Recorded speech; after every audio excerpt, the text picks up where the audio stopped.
제가 전국적으로 건축 상담을 다니다 보면 이런 질문을 많이 받곤 합니다. 서 팀장, 당신이 건축을 한다면 철콘주택으로 할까요? 목조주택으로 할까요? 라고 물어보시는 분들이 생각보다 많으십니다. 그래서 오늘은 십수년간 전원주택 상담 매니저에만 몰두하고 있는 제가 이 같은 질문에 대한 저의 뇌피셜에 관해서 말씀드려 볼까 합니다. 오늘 영상 끝까지 시청하시기 바랍니다. 안녕하세요, 로아스홈스 팀장입니다. 우선 오늘 건축구조 선택을 놓고 고민 중이신 예비건축주님들에게 자주 받는 질문이죠. 철콘주택으로 해야 할까요? 목조주택으로 해야 할까요? 팀장, 당신이라면 어떤 선택을 할 겁니까? 그렇다면 그 이유는 뭡니까? 라고 물어보시는 분들이 상당히 많으십니다. 물론 제 자랑 같아서 좀 민망합니다만 저는 건축주의 요청에 대해서 공사 견적서만 제공해드리는 지극히 단순한 영업 방식을 지향합니다. 지금까지 전국의 현장을 다니면서 수천여 명의 예비건축주님들을 만나 건축 상담을 드려왔지만 나름대로 각자의 현장 상황에 맞는 맞춤식 상담을 드려야 했기에 장거리 이동 등으로 분명히 힘들 때도 있었습니다. 그런데 지금 지나고 생각해보면 그렇게 전국을 다니면서 누볐던 지난날의 세월이 결코 헛되지 않았었구나 싶을 정도로 저도 모르게 노하우가 쌓여 있었고요. 이를 바탕으로 반드시 현장 답사를 통해서 건축 상담을 드리는 것을 원칙으로 하기에 감사하게도 그런 면을 보고 많은 분들이 신뢰해 주고 있다고 생각이 됩니다. 저도 물론 몇 년 후에는 전원주택을 짓고자 중장기적인 계획을 수립 중입니다만 결론부터 말씀드리자면 저는 철콘주택보다는 무조건 목조주택으로 건축할 계획입니다. 참고로 저희 로아스홈은 매년 그렇듯이 목조주택뿐만 아니라 철콘주택도 설계 시공하는 기업입니다. 물론 목조주택의 비중이 좀 더 많을 따름이지 철콘주택도 꾸준히 공사를 하고 있음에도 불구하고 저는 무조건 목조주택으로 건축할 것입니다. 제가 이 같은 생각을 하게 된 데는 여러 가지 이유가 있겠지만 전국의 수백여 채의 목조주택 현장을 다니면서 항상 느끼게 되는 것이지만 건강주택이구나 하는 면을 저는 높이 평가하기 때문입니다. 이와 함께 저는 주택의 수명이 기본적으로 30년 이상만 된다는 것이 전제가 된다면 무조건 건강한 집이었으면 좋겠다는 생각이 머릿속에서 많은 비중을 차지하고 있기 때문이기도 합니다. 목조주택 또한 유해 성분이 전혀 없진 않겠지만 철콘주택에 비해서는 훨씬 더 건강한 주택이라고 말할 수 있기 때문이기도 합니다. 제가 무조건 목조주택을 주장하는 이유 중에 매우 중요한 요소는 목조주택의 가장 큰 장점이기도 한 우수한 단열성을 꼽을 수 있겠지만 이에 관한 이야기는 좀 더 뒤로 하기로 하겠습니다. 그보다도 최근 일본을 비롯해서 필리핀, 아르헨티나 등의 나라에서 발생하는 진도 5 이상의 심각한 지진 이야기를 하지 않을 수 없습니다.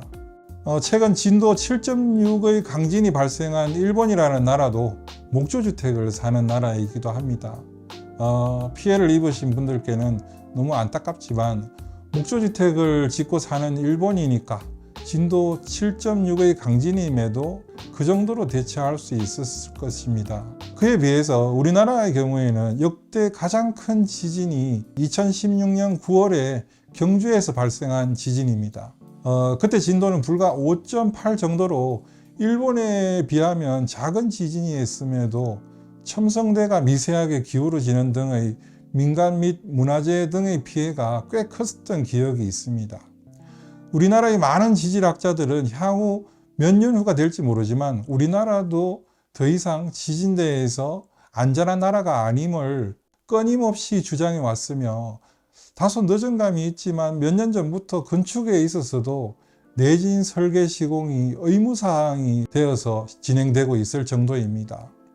지진을 비롯한 자연재해는 다들 아시는 것처럼 어떨 때는 예고편이 없다 싶을 정도로 갑자기 발생하기 때문에 최소 30년에서 50년 수명을 내다보고 짓는 우리의 보금자리가 건강한 주택이어야 하고 자연재해에도 안전해야 하기에 저는 요즘 짓는 단독주택은 무조건 목조주택이라고 주장하게 되는 것입니다.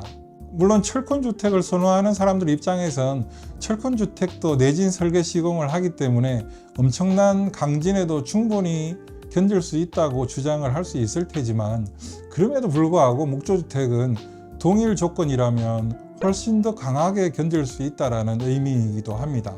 또 건축비가 다소 부족해서 은행 대출을 통해서 건축을 하셔야 하는 예비건축주 입장에선 최대한 대출을 많이 받아야 하기 때문에 목조주택보다는 좀 더 금액을 인정해주는 철권주택을 짓는다? 저는 이러한 결정 또한 합리적이지 않다라고 생각하는 편입니다. 그렇다면 건축 시기를 좀 더 미루거나 해당 지자체에 적극적으로 알아보셔서 저리로 대출 가능한 농어촌 주택 개량 사업 또는 농가주택 대출 등에 관해서 나의 조건에 맞는지 등을 따져가면서 좀 더 지혜롭게 해결하는 것이 더 중요하다고 생각됩니다. 그리고 과거 영상을 통해서 설명드렸듯이 목조주택이라도 더 건강하게 짓기 위해선 라돈 방지랩을 집을 안치는 바닥에 깔고 건물을 올린다든지 친환경 자재 등의 가성비 등을 따져가면서 버릴 건 버리고 취할 건 취하는 것이 아마 바람직할 것입니다.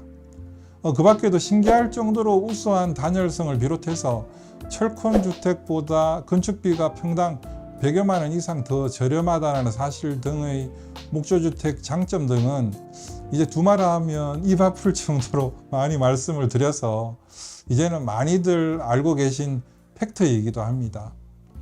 이 같은 이유 때문에 저는 무조건 전원주택은 목조주택이어야 한다고 주장하는 것입니다. 이쯤 되면 대한목조주택협회에서 표창장이라도 주셔야 되는 거 아닙니까?